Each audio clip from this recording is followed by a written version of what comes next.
Monsieur, bonjour.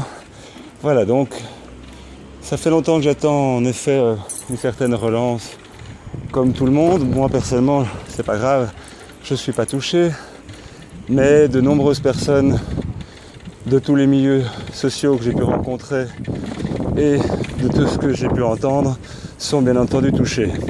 Alors beaucoup espèrent que l'État touche aux charges sociales, etc.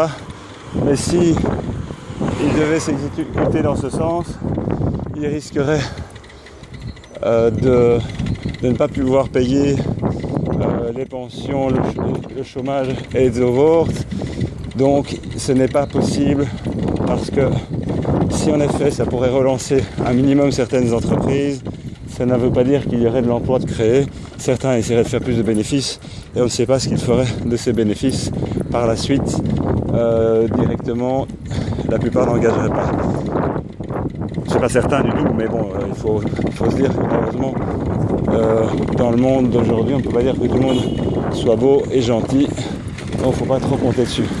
Alors en réfléchissant avec les données qui m'ont été transmises depuis des années par des centaines de personnes, j'en ai déduit la chose suivante. C'est que ce qu'il faut, ce n'est pas de la production, mais l'encouragement des services. Il y a énormément de gens qui ont de l'or dans les mains, qui ont du platine dans le cerveau, et qui malheureusement ne peuvent pas, pour des raisons financières, parce qu'ils n'osent pas, parce qu'il n'y a pas de clientèle garantie, se lancer. Eh bien, aidons ces personnes à se mettre en route. Comment ?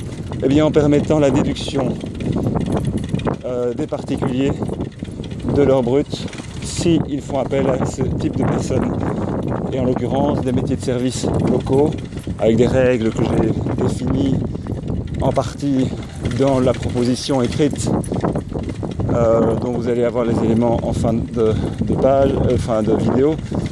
Et donc prenons l'exemple, on veut aller chez le coiffeur, comme moi je devrais y aller, on veut prendre le taxi, on veut faire appel à un artiste peintre, on veut faire appel à un peintre de bâtiment, on fait appel à un électricien, on fait appel à un ferronnier, on fait appel à un comptable pour comprendre ce que j'explique, on fait appel à un juriste pour démarrer une activité, on fait appel à un journaliste pour faire des textes concernant l'activité qu'on veut lancer, ou tout simplement pour enquêter sur quelque chose qui semble bizarre, etc. On peut envisager que aussi bien les professions manuelles qu'intellectuelles soient encouragées par cette procédure.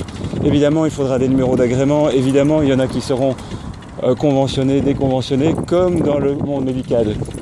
C'est ça l'idée, c'est que finalement, oui, ce sera un peu d'administration, mais par les procédés que je vous proposerai, que je proposerai aux politiciens, s'ils le souhaitent évidemment, s'ils entendent notre voix à tous, eh bien, on pourra vraiment augmenter le travail pour chacun.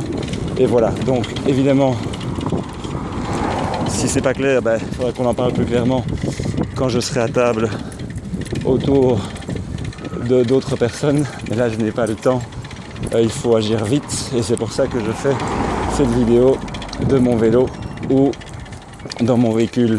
Voilà, donc si vous pensez que c'est réalisable ou que ça pourrait devenir réalisable, envoyez cette vidéo à d'autres, envoyez le texte et lisez-le attentivement pour que chacun puisse, merci madame, de faire attention au vélo, aux cyclistes, et voilà, hop, merci, et donc voilà, allez, à la prochaine, et courage à tous, le monde va bientôt changer.